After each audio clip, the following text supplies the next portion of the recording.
నమస్తే. నమస్తే రవీంద్ర గారు, మీరు దాదాపు 2 దశాబ్దాలుగా అడవిలో ఉండి, అంటే దండకారణ్యంలో మీరు ఉండి, అక్కడ మీరు ఉద్యమానికి ఎలాంటి ఊపిరి పోసారు, అంటే ఉద్యమంలో మీరు ఎలాంటి పాత్ర చేసుకున్నారు, ఎందుకు అసలు మీరు అడవి బాట పట్టాల్సి వచ్చింది, అడవిలోకి వెళ్ళిన తర్వాత మీరు అనుకున్న లక్ష్యం సాధించారా లేదా, తిరిగి ఎందుకు బయటకు వచ్చారు, ఇప్పుడు ఎలాంటి జీవనం ఉన్నారు అనే విషయాలు చెప్పే ముందు ఒక్కసారి మీ ఫ్యామిలీ బ్యాక్గ్రౌండ్.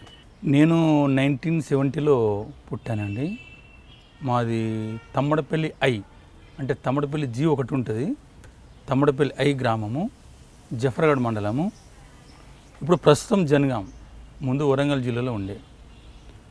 అయితే నేను 1975 వచ్చేసరికి అంటే మా కుటుంబం సంబంధించింది, మాది పెద్ద కుటుంబమే, 7 సంతానం. మా నాన్న పేరు శంబాల సాయిలు, మా అమ్మ శంబాల నరసమ్మ. దాంట్లో 4 అన్నదమ్ములము, 3 అక్కలు. నాకు 3 అన్నలు, 3 అక్కలు, నేను లాస్ట్. అయితే వాళ్ళు ఎవరు చదువుకోలే.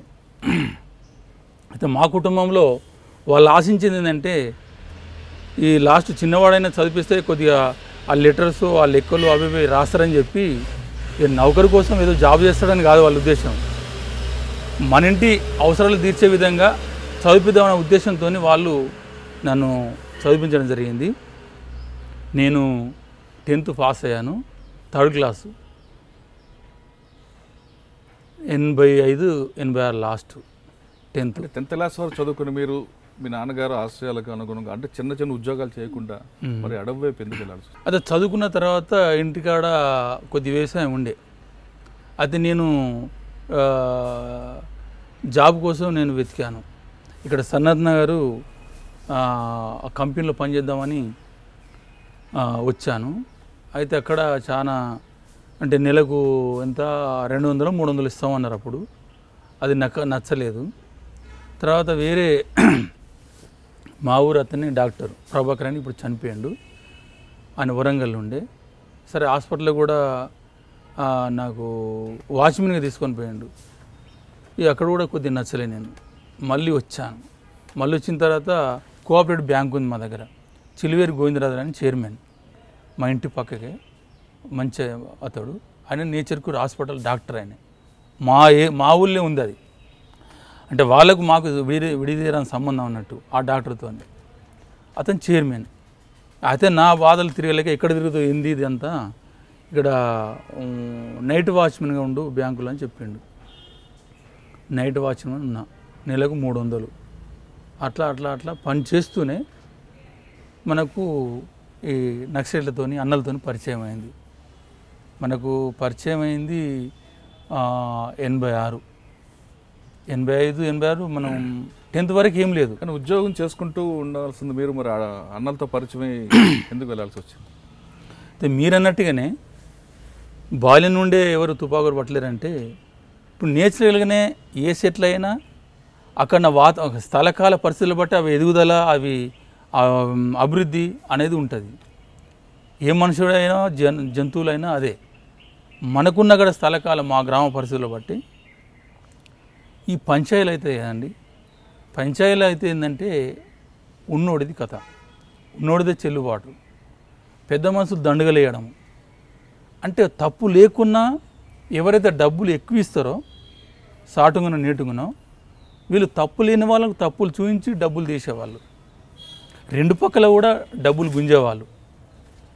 మా ఇంట్లో కూడా కొన్ని పంచాయతీలు అయితే మా దగ్గర నుంచి కూడా డబ్బులు తీసుకునే పెద్ద మనుషులు ఉన్నారు. అప్పుడు పెద్ద మనుషులు 86, 87, 88, 90 వరకు కూడా నేను చూసిన పరిస్థితి.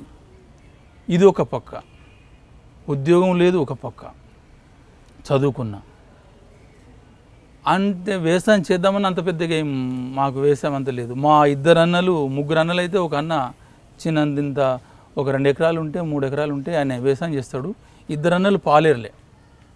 మా ఊళ్ళో గుంటూరు ఎడ్లని ఉంటుంది. ఇక వాళ్ళే ఇక మొత్తంగా ఉన్న వర్గం అంటే అక్కడనే దొరలేరు మా ఊళ్ళే. అయితే రెడ్లు అంటే గుంటూరు నుంచి వచ్చారట. వాళ్ళకి వ్యవసాయం అనేది బాగుంది, మంచి మంచి భూములు కూడా వాళ్ళకే ఉన్నాయి.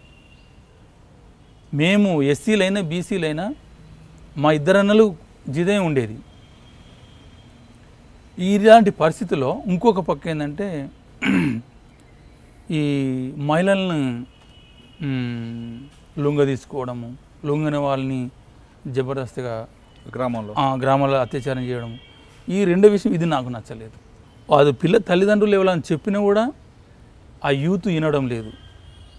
పోలీస్ స్టేషన్లో పోయినా వీరు ముందే పోయి పోలీస్ స్టేషన్లో కంప్లైంట్ ఇచ్చి పోలీసులో ఇక కరప్షన్ మీకు తెలిసే ఉంటుంది, ఆ లంచగొండితనం అది యథావిధిగా అది నడుస్తూనే ఉంది. దీనికి మార్గం ఏంటిది అసలు?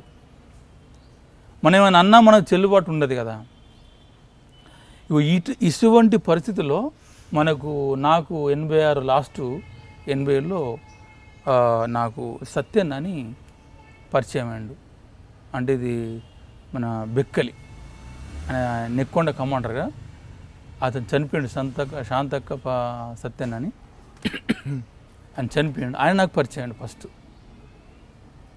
అప్పుడు ఆయనే నాకున్న ఆ సిచ్యువేషన్లో అన్నలు రావడము, ఎందుకంటే ఇప్పుడు అది చెట్లకు మనం ఏంది మందు వేస్తే ఎట్లా అవి పెరుగుతాయో, ఇలాంటి పరిస్థితుల్లో తను వచ్చి కొన్ని దోపిడీ వ్యవస్థ సంబంధించిన రాజకీయాలు చెప్పడంతో మనకేంది అప్పుడు పెద్ద రాజకీయాలు, ప్రజాప్రభుత్వము, ప్రజాస్వామ్యము, ఇది ఇలాంటి వివరాలు మనకంతా అప్పుడు ముఖ్యం. మనం అలాంటి పరిస్థితుల్లో స్థానికున్న పరిస్థితులను బట్టి వివరించి చెప్పి దీనికి మార్గం ఏంది, ఎట్లా, ఎవరు వినరు, ఈ దొరలది రెడ్లది ముఖ్యంగా దోపిడీదారులది ధనవంతులది నడుస్తుంది, మన పేదవాళ్ళకు ఇట్లా ఉంటే మాత్రము ఏ ఉద్యోగాలు దొరికాయి, ఏ న్యాయం జరగదు అనేది ఈ విషయాలు మనకు చెప్పిండు. అంతే సింపుల్గా.